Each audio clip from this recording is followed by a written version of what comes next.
Welcome to Edozzier tutorial. This is Edozzier school management system for a tertiary institution. It automates all the management tasks of a tertiary institution.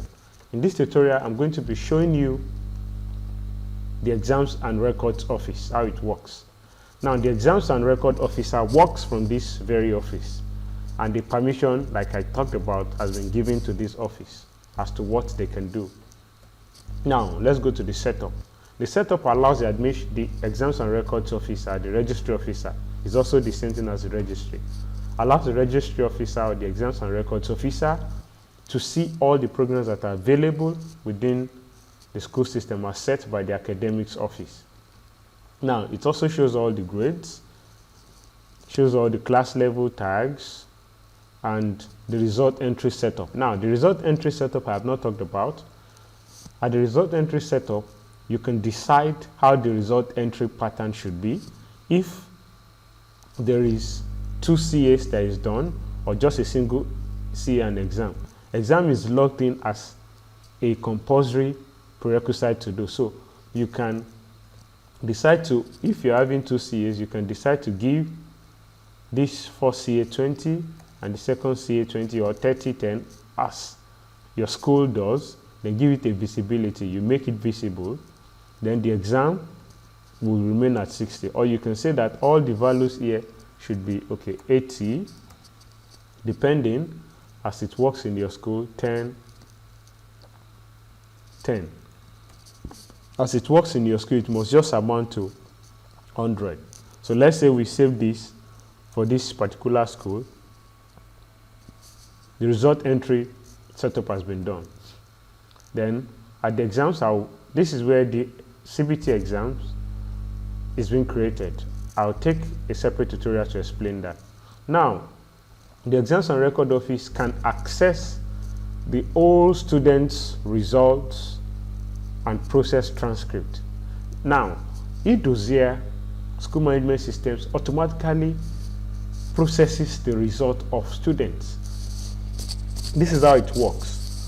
For CBT exams, there is an automatic result entry upon the completion of an exam by a student.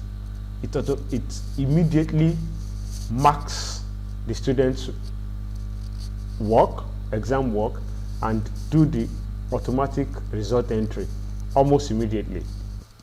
And the staff can see the student's result at his own dashboard area, which I'm going to talk about later, just in some other tutorials. Now, for this, let's just pick this particular student, or let's pick a student. Let's just pick this student. We can see the student profile. The exams and record office can see the student profile, see his semester details. These are the courses he has registered. Upon clicking this, you can see all the courses that the student has registered.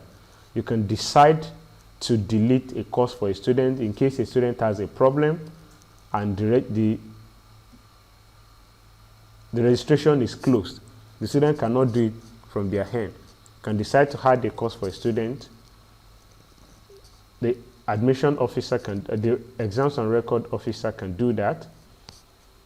You can also see for the second semester the number of courses that the students have registered for. Click on it to check, add or delete, or just for viewing purpose. Then the next thing is you can see the result of a student. The statement of result of a student can be shown here for a result that has been approved by the Senate.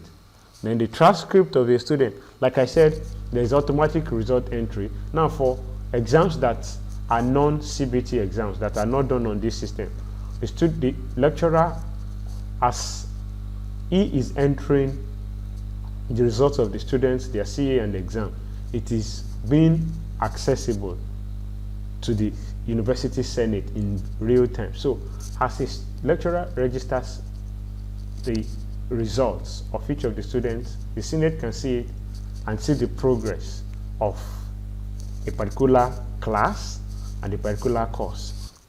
The transcript, after a result has been approved by the Senate, the transcript automatically processed and it is shown here, and it is available for a public view via a link can be generated to show the public, or it can be downloaded or sent to a particular address as provided, email address as provided.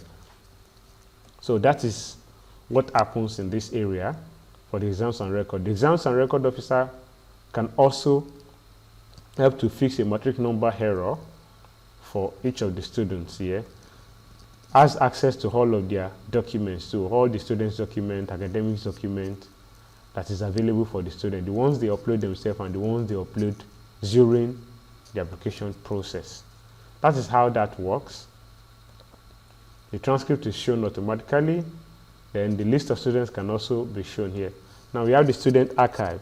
The student archive shows the students that are currently inactive within the system, either they are graduated or they are currently placed on some suspension.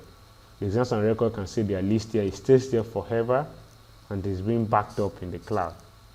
The exams and record officer can also see the list of department courses, see what the course allocation looks like, and it could also be done from this area.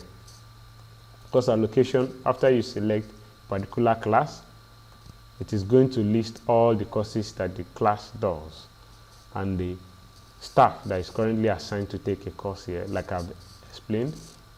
And the exam timetable is also done by the exams and record. I'll talk about this timetable in another tutorial. I hope you understand and you enjoy the tutorial when you're watching it. Thank you.